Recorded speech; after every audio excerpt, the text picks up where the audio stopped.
நாடாளுமன்ற மழைக்கால கூட்டத்தொடர் தொடங்கியுள்ளது. அந்த காட்சிகளை பார்க்கலாம்.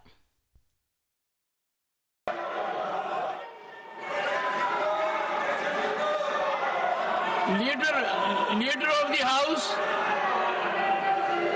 please maintain order. We are in the upper house. Please, I would urge the leader of the house to see that they maintain decorum.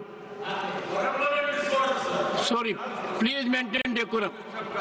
Honorable members, oath or affirmation is a constitutional prescription under Article 99 of the Constitution and is a solemn occasion. Deviation from the chosen format has potential to vitiate the oath. I urge the honorable members to conform to the chosen format.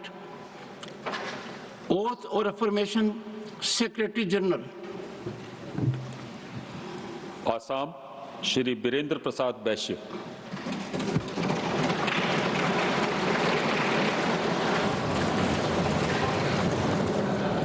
Honorable members, Shri Birendra Prasad Bash is a former Union Cabinet Minister for Steel and Mines. He is now beginning his third term. மேலும் விவரங்களை செய்தியாளர் ரமேஷ்குமார் வழங்க கேட்கலாம். ரமேஷ்குமார், வணக்கம். கள தகவல்களை சொல்லுங்க. நாடாளுமன்ற மழைக்கால கூட்டத்தொடர் இன்று துவங்கி இருக்கிறது. மக்களவை மற்றும் மாநிலங்களவை நடவடிக்கைகள் முதல் நாளான இன்று துவங்கி இருக்கின்றன. மக்களவையை பொறுத்தவரை மறைந்த முன்னாள் உறுப்பினர்களின் மறைவுக்கு இரங்கல் குறிப்பு வாசிக்கப்பட்டு வருகிறது. குறிப்பாக அண்மையில் மறைந்த முன்னாள் நாடாளுமன்ற உறுப்பினரான காங்கிரஸ் கட்சியை சேர்ந்த குமரி அனந்தன் மறைவுக்கு மக்களவையிலே இரங்கல் தெரிவிக்கப்பட்டது.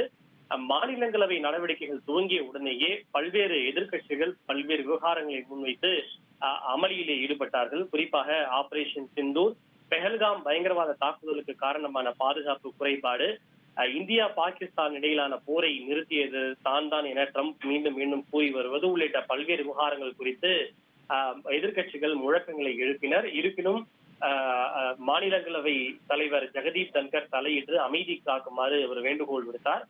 இதனைத் தொடர்ந்து புதிதாக தேர்வு செய்யப்பட்ட மாநிலங்களவை உறுப்பினர்கள் தற்போது பதவியேற்று வருகின்றனர். மக்களவையிலும் இன்றைய தினம் குறிப்பாக பல்வேறு விவகாரங்களை முன்வைத்து எதிர்க்கட்சியிலே அமளியில் ஈடுபடுவார்கள் என எதிர்பார்க்கப்படுகின்றது. நடப்பு கூட்டத்தொடரை பொறுத்தவரை மொத்தம் 15 மசோதாக்களை நிறைவேற்ற மத்திய அரசு திட்டமிட்டிருக்கிறது.